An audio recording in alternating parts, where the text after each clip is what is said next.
આજે તો અહીંયા સારું છે કે રાજેશભાઈએ તમને બધા મિત્રોને ભેગા કરી એવા કાર્યક્રમનું આયોજન કર્યું છે કે જેમાં બધાને સમજણ પડે ને મજા આવે. અમારા અમદાવાદમાં હમણાં એક નવી સ્ટાઇલ નીકળી છે, ના સમજણ પડે એવા પ્રોગ્રામ રાખવાની. વાણિયાઓ મુશાયરા ગોઠવે, વાણિયાઓને ઉર્દુ સાહિત્યના બાપે માર્યા વેર, બધા ઢેબરા લબ્બા લઈ લઈને આવ્યા હોય, ઓડિયન્સમાં બેન ઢેબરા ખાતા હોય. અને ઉર્દુનો કલાકાર તો પાછો લખનૌથી બોલાયેલો, જાણે ગુજરાતમાં કોઈ હોય નહીં.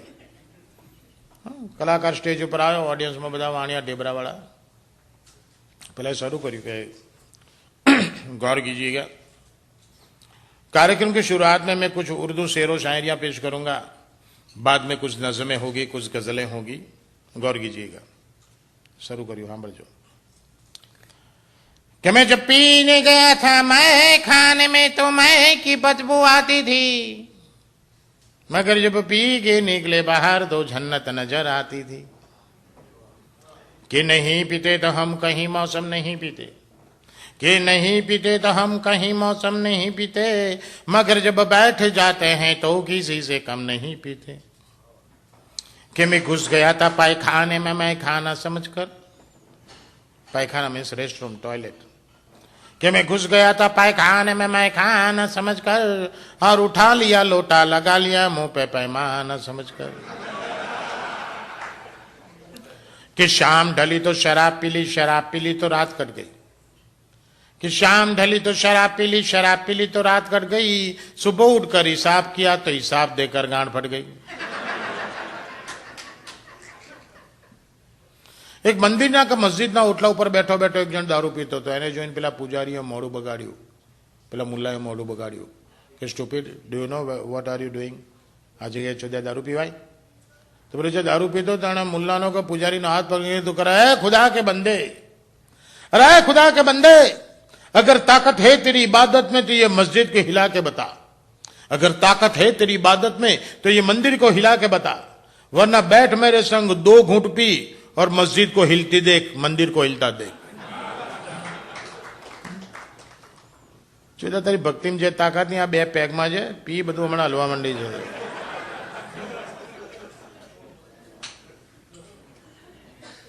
એને દારૂ પર ગાવા માંડ્યો.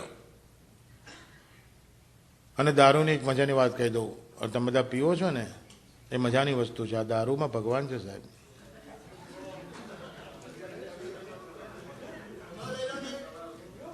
સાંભળજો, સાંભળજો, બધી જુદી જુદી જાતના તમે દારૂ પીવો છો.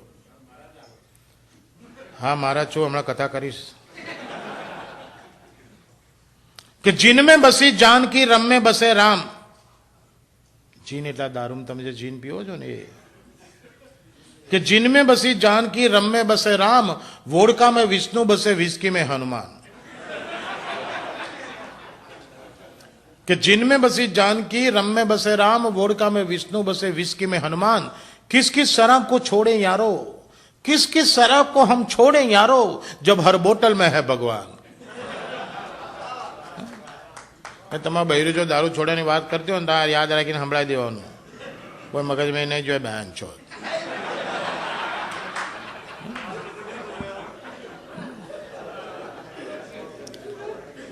પેલા દારૂ પર ગાવા માંડ્યો ને તો પેલા વાણિયા બગડે કે ચોદ્યા ક્યાંથી આવ્યો છું? તો કે લખનઉ છે. ક્યાં આવ્યો છે? ભાન છે? તો કે અમદાવાદ. અમારે અહીંયા નશાબંધી છે, ચોદ્યા અમારો અમુક દારૂ ગાય છે. તમને બધાને ખબર છે ગુજરાતમાં નશાબંધી છે, તો એ અમદાવાદમાં એક કાકી રોજ કાકાને દારૂ પીવડાવે. બોલો, બધા જાણ્યું, બધા કાકીને લડ્યા, કાકી this is not fair. Hindu નારી હિન્દુ પત્ની તો કોને કહેવાય કે વર પીતો હોય એને સમજાવી પટાઈને બંધ કરાવે, અને તમે કાકાને પીવડાવો છો તો કાકી કહો માથાકૂટ નહીં કરવાની. તારા કાકાનું પીવડાવો છો પણ મને ફાયદો છે. કે તમને શું ફાયદો છે? કે પીધા પછી તાર કાકો મને પડોશીનું બૈરું સમજે છે.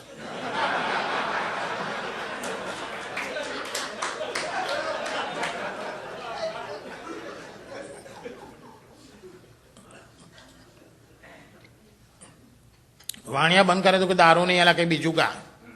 ના તો ઉર્દુ સાહિત્ય તો બહુ ઊંચું છે, તરત એનો સબ્જેક્ટ ચેન્જ કરી નાખ્યો અને બ્યુટી પર ગાવા માંડ્યો. એની બ્યુટી પર ગાવા માંડ્યો. એક શાયર મરી ગયો અને પછીની વાત છે કે એની ગર્લફ્રેન્ડ એકવાર એની કબર ઉપર આવી कि वहां के मेरी कब्र पे मूत के चली गई. क्या आई અને મારી કબર પર મૂતરીને ગઈ. कि वहां के मेरी कब्र पे मूत के चली गई. मूत तो बहाना था यारो, वो चुत दिखा के चली गई.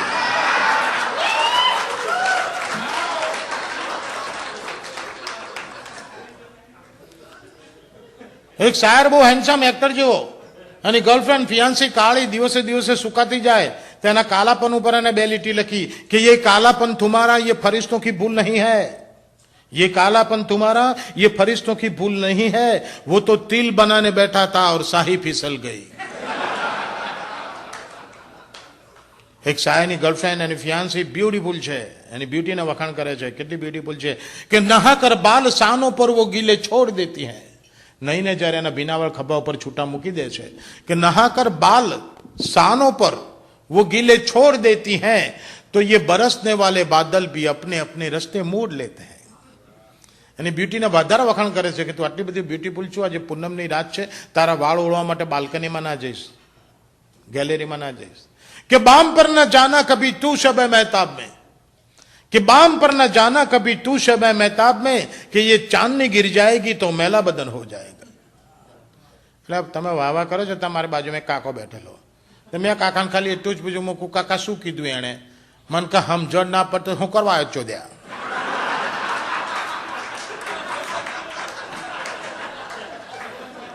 જાણે બધું સમજી ગયો હે. મેં કીધું કાકા ને આમ તો બધી સમજણ પડી, પણ બામ એટલે ખ્યાલ ના આવ્યો. મને કે એટલી સમજણ નહીં પડી ડોફા કે પેલા બૈરું બહુ દેખાવડું છે, એમ કે માથે બોમ ના લગાવીશ, નહીતર કપાળ કાળું પડી જશે ને ગાલે એમને એમ રહેશે. ઢેબરું ખાવું છે? મૂકું નહીં ખાવું, તમે ખાવ, હું જતો રહું. હું જતો રહ્યો. પણ જેટલું ઊંચું આપણું ઉર્દુ સાહિત્ય છે ને, એટલું જ ઊંચું આપણું ગુજરાતનું લોક સાહિત્ય છે, સૌરાષ્ટ્રનું લોક સાહિત્ય છે. એક ગરબો ગયા વર્ષે લંડનમાં ગવાઓ ને, તે ગરબો પત્યા પછી એક ભાઈ મારી જોડે બબાલ થઈ ગયા અને મારી જોડે ડિબેટ કરવા આવ્યા. અહીં બેઠેલા ખબર છે લંડન વાળા ગુજરાતી બોલે કેવું બોલે? આઈને મને કે દિંક ભાઈ, this is all bloody bullshit બાના. મેં કહું કેમ? મેં કે આવું કઈ ગરબો હોતો હશે કે દૂધે તે ભરી તણાવડીને મોતીડે બાંધી પાળ, ઝીલણ ઝીલવા ગયા હતા ને ગરબે ઘુમવા ગયા હતા. દિંકભાઈ બાના તમે કોઈ દી જોયું દૂધનું તળાવ? માની લો 2 મિનિટ કે દૂધનું તળાવ છે તેને મોતીની પાળી કરાય. દિનકરભાઈ દૂધનું લેક હોય ને તો એને સિમેન્ટ કોન્ક્રીટની પાળ કરવી પડે, અંદરની સાઈડે ગ્લેસ ટાઇલ્સ લગાવવા પડે, ઉપરથી કવર કરવું પડે, ટેમ્પરેચર મેન્ટેન કરવું પડે, નહીતર 4 કલાકમાં દૂધ ફાટીને દહીં થઈ જાય.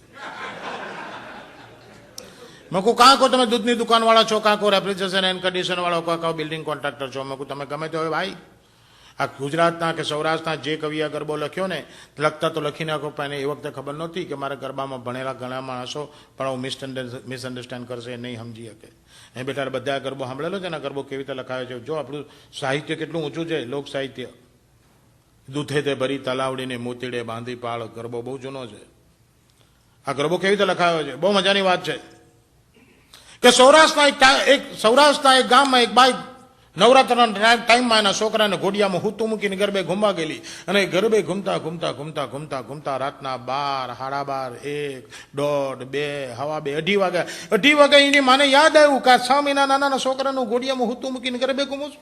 2:30 વાગે માના છોકરું યાદ આવ્યું, એટલે માં દોડતી દોડતી ઘીરે આવી, અને ઘીરે આવીને જુએ તો છોકરું ઘોડિયામાં રાડું નાખે, ઉલાળા મારે. માને તો નાના 6 મહિના નાના બાળને ભૂખ્યું મેલીને ગરબે ઘૂમતી હતી. માએ ધડ દઈને ઘોડિયામાંથી છોકરાને કાઢીને પોતાના ખોળામાં લીધો અને પોતાના પોલકાનો એટલે બ્લાઉઝનો એક પીસ ઊંચો કરીને પોતાનું સ્તન બહાર કાઢી અને નાના છોકરાને ધવડાવવા માંડી, પોતાનું ધાવણ ધવડાવવા માંડી. અને જ્યારે એના નાના છોકરાના મોઢામાં પોતાનું સ્તન દીધું, તેના ગળામાં જે મોતીની માળા પહેરેલી, એ મોતીની માળા એના સ્તનની આજુબાજુ ગોઠવાઈ ગયેલી. હવે મોતીની માળા એના સ્તનની આજુબાજુ ગોઠવાઈ ગયેલી અને છોકરું ધાવતું હતું. આ દ્રશ્ય જોઈને રાતના 3 વાગે એના બારણામાં ઉભેલો વર આ ગાય છે, કદુદત ભરી તળાવડીને મોતીડે બાંધી પાળ રે, ઝીલણ ઝીલવા ગયા તા કે ગરબે ઘૂમવા ગયા તા. આ આપણું લોક સાહિત્ય છે. હવે આમાં પેલો ભેંચો સિવિલ એન્જિનિયર હોય કે રેફ્રિજરેટર હોય, ગોથે ચડે, આમાં ભલભલા ગોથે ચડે એવું છે.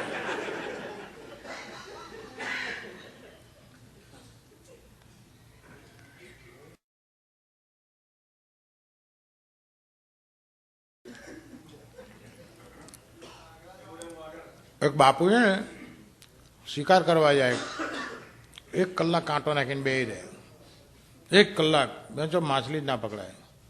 બાજુમાં એક પટેલ આવ્યો, આંગળી વળી ફાટકથી માછલી પકડી લીધી, થેલીમાં નાખીને જઈ ગયો. બાપુ કાલે કે આપણે 200 કલાકથી અહીંયા ગુડાણા છે ને આપણા માછલા નહીં આવતા, ના સુધીનો આંગળા કરીને માછલા કાઢે લે. તો બીજે દે પાછા બાપુ આવ્યા, કલાક કાંટો નાખ્યો, ના આવ્યો. પટેલ આવ્યા, આંગળી નાખીને માછલું પકડીને જતા રહ્યા. બાપુ કે કાલ તો પૂછવું જ પડશે એને.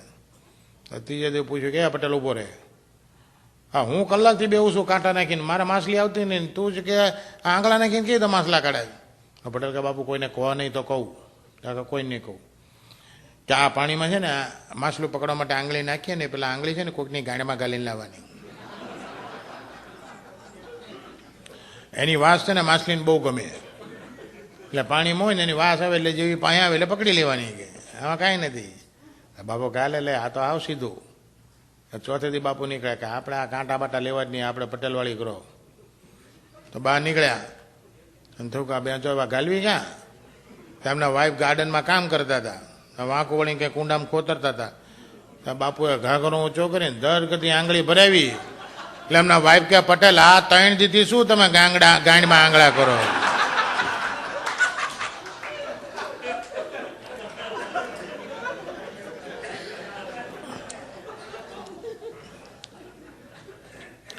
એક છોકરાના બાપનો એકનો એક પણ 1 નંબરનો ઘેલચો દેવો, આખો દાડો જુગાર, પાના પત્તા, ક્લબ લાઈફ, બાપના ધંધા જવાનું નહીં, કોઈ હેલ્પ કરવાની નહીં. એટલે એકવાર એની માએ કીધું બેટા પપ્પાનો બિઝનેસ ના ગમતો હતો, પપ્પા ગુજરી જાય પછી આપણે વેચી નાખીશું. તારા જેવો જોન છોકરો પપ્પાને હેલ્પ ના કરે, આખો દાડો બેસી રહે, એ ના સારું લાગે. બેટા તું એકવાર તો પપ્પાને બિઝનેસમાં જા, કે પછી તને ના ગમે જ ના જતો. એ કીધું કે ઓકે ચાલ કાલ ડેડીને કહેજે કાલ હું જઈશ. એ કીધું છોકરાએ હા પાડી છે કાલે આવવાનો છે. તો બાપો ખુશ થઈ ગયો કે હો કાલે મારો સન આવે છે, પ્લાન્ટ મેનેજર, પ્લાન્ટ ઓપરેટર, બધાને કીધું કે everybody should be alert, he should be treated nicely. કાલે આખી ફેક્ટરી આપણે બતાવી છે. એ છોકરો એટલે બાપો અને પેલો જનરલ મેનેજર અને પ્લાન્ટ મેનેજર અને ઓપરેટર અને 5-6 જણનું દાડું ફેક્ટરીની વિઝિટમાં નીકળ્યું. તો છોકરો બાપા કે જો બેટા આ જે પહેલો પ્લાન્ટ છે આપણો, આ મોટું ડ્રમ દેખાય છે, ડ્રમમાં પાઇનેપલ નાખી દેવાના, સ્વિચ દબાવો, પાઇનેપલ ક્રશ, એના બિયા છોડ્યા બહાર, પાઇનેપલ જ્યુસ તૈયાર સીધો પાઇપમાં જાય ને સીધા ટીન ભરાઈ જાય ને એને લેબલ લાગી જાય, સીધા કાર્ટન પેક થઈ જાય, આપણે કશું જ નહીં કરવાનું. This is all fully automatic machinery, આપણે સ્વિચ જ દબાવવાની. આ બીજો પ્લાન છે ટોમેટો જ્યુસનો છે, આ મોટા ડ્રમમાં ટામેટો નાખી દો, સ્વિચ દબાવો, ટોમેટો ક્રશ, બિયા છોડ્યા બહાર, ટોમેટો જ્યુસ તૈયાર થઈને સીધા ટીન ભરી જાય. આ ત્રીજો પ્લાન છે નોનવેજનો છે, હમણાં જ આપણે નવો નાખ્યો છે, 1.5 મહિનો થયો. આ મોટું ડ્રમ દેખાય છે, એમાં ડુક્કર નાખી દેવાનું, ભૂંડ, પીગ, સ્વિચ દબાવો, ભૂંડ ક્રશ થઈ જાય અને હાડકા ચામડા ઓટોમેટિક છૂટા પડી જાય અને મટનનો સૂપ તૈયાર થઈને સીધો પાઇપમાં બહાર જઈ અને ટીન ભરી જાય, લેબલ લાગી જાય, કાર્ટન પેક થઈ જાય, બધું ઓટોમેટિક. આપણે ખાલી સ્વિચ જ દબાવવાની, કાંઈ જ નહીં બીજું. છોકરાને દિમાગ ગેલચો દઉં એ ધીસ ઇઝ ઓકે ડેડી, પણ આપણી પાસે પપ્પા એવું કોઈ મશીન નથી કે જેમાં સૂપ નાખીને સ્વિચ દબાવીએ તો ભૂંડ બહાર નીકળે. ના બાપા કે એવું મશીન છે ને આપણે ઘેર? તો કે આપણે ઘેર કહ્યું કે તારી માનો ભોસડો.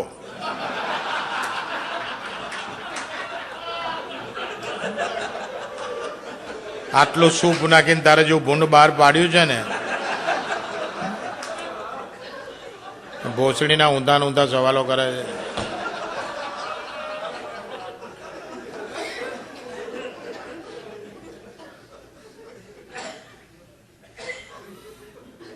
એક છોકરી દુકાનમાં બ્રા લેવા ગઈ હતી, પેલા દુકાનવાળાને કહે બ્રા આપો ને, પેલા કીધું કઈ સાઈઝ? સોરી સાઈઝ ખબર નથી પણ મૂકો એટલે જોઈને કહી દઉં. એટલે 80ની એટલે 36ની મૂકી કે ઓહ ટુ બિગ. 34 મૂકી કે નાની બતાવો, 32 મૂકી કે નાની બતાવો, 30 મૂકી મોટી પડશે, 28 મૂકી નાની બતાવો, 26 મૂકી કે આ મોટી છે, 24 બતાવો, 24 મૂકી કે નાની બતાવો. પેલો દુકાનવાળો બોલે આ શું બેંચો મગજ મારી. એટલે બધી બ્રાનો ઢગલો ખેંચી અને ડ્રોવર ખેંચી અને અંદરથી ક્લેરેસલની ટ્યુબ કાઢીને કીધું લે બેબી આ લગાવ્યું છે, ખીલ થયા છે, તને મટી જશે. ખીલ થયા છે ને બેન્ચો બ્રા લેવા આવી છું.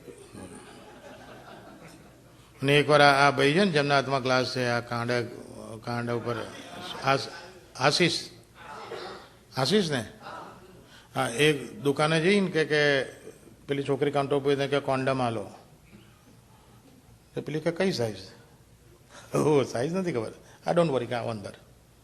અને પાછળ લઈ ગઈને ઘાઘરો ઊંચો કરીને ગાલવા દીધું અને પેલી આને કીધું 6 ઇંચ. તો કે હા, કે કેટલી આપું? તો કે ડઝન આપ. ડઝન લઈને બહાર નીકળ્યો. બહાર નીકળ્યો ત્યાં એને પેલો અતુલ મળ્યો.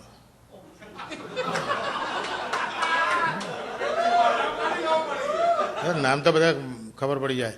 તો એણે અતુલને કીધું કે અતુલ છુદા પેલી દુકાનમાં જબરું છે. તો કે શું? કે આપણે જઈને કે કોન્ડમ હાલ. તો પેલી કે કઈ સાઈઝ? તો આપણે કંઈ ખબર નહીં કે અંદર ગાલવા દે, ગલાઈ દે અને પછી સાઈઝ કાઢીને આપણે જોઈએ એટલી આપે. આ કે હું જઉં. તો આ ગયો. આ જઈને કે કોન્ડમ આપ. કઈ સાઈઝ? સોરી, સાઈઝ ખબર નથી. અંદર આવો. ખોલીને ઊંચો કરીને ગાલ્યું આણે. પેલી કીધું કે 8 ઇંચ. તે કહેશે કે કેટલી આપું? હા, કે લેવી કોને છે? બેન્ચો તો સાઈઝ કઢાવવા આવેલો.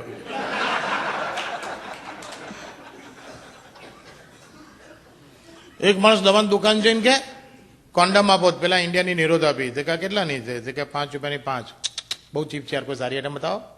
એટલે સારી લેવા અંદર ગયો. દરમાં પેલા 12 બહેણીઓ હતી ને, એમની એક બહેણી ખોલી, 2 ચિંગમ મોઢા મૂકીને 2 ખિસ્સા મૂકી. પેલો લઈને આવ્યો કે આલો કોઈનૂર. આ કેટલાની? કે 10 રૂપિયાની 3. આ ચીપ છે યાર, સારી આઈટમ બતાવો યાર. તો ફરી અંદર લેવા ગયો. ફરી બહેણી ખોલીને 2 ચિંગમ મોઢામાં 3 ખિસ્સામાં. પેલો ફરી લઈને આવ્યો કે આ લઈ જાઓ, કે આ Fiesta dotted scented made in Japan. કે આ કેટલાની? કે 25 રૂપિયાની. કે કેટલી આવે? કેટલી? કે 3. બહુ મોંઘી છે યાર. ભાઈ કે યાર તમારે લેવું છે કે નહીં? કે પથ્થર શોધો છો, મોંઘી બતાવું છું, હારી બતાવું છું, મોંઘી લાગે છે, સસ્તી ગમતી નથી. You make up your mind, you want to buy it or not? Right, sure, I want to buy it, make it reasonable. 22 રાખો, લઈ લઉં. પેલો કે ના સાહેબ, અહીંયા પેકેટે 2 રૂપિયા અમને માલ મળે, એમાં 3 ઓછા કરું. પણ કે તમારે લઈ જવી હોય તો હમણાં મારી સ્પેશિયલ ડીલમાં લઈ જાઓ. તો કે શું છે ડીલ? તો કે 25 આપીને 3 લઈ જાઓ, અઠવાડિયામાં વાપરેલી પાછી લાવો, 10 રૂપિયા રિબેટ. તો કે શ્યોર? તો કે હા, અઠવાડિયામાં આપી જવાની.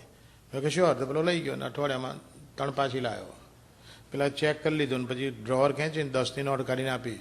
પેલું કે એક્સક્યુઝ મી, કે તમે વાપરેલી પાછી લો છો તો તમે એને રીઓપન કરીને, રીવોશ કરીને, રીપેક કરીને વેચો છો? પેલો કે ના ના ચોદ્યા, અમે એની ચિંગમ બનાવી બારી બહેણી મૂકીએ છીએ.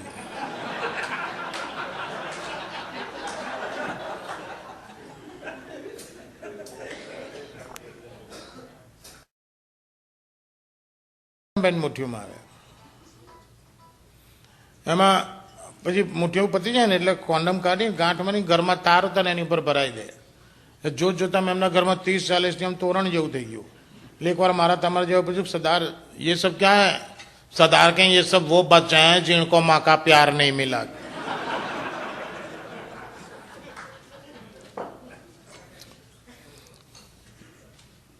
એક ક્રિશ્ચન નન પ્રેગ્નન્ટ થઈ ગઈ. પહેલા તો નન પ્રેગ્નન્ટ થાય એ જ ઓડ કહેવાય. તો બીજી નને એનું મોટું થયેલું પેટ જોઈને પેલી નનને ઇનોસન્ટલી પૂછ્યું કે એ તાર પેટ ઉપર સોજા ચડ્યા? પેલી કે ના ડી સોજા ચડ્યા.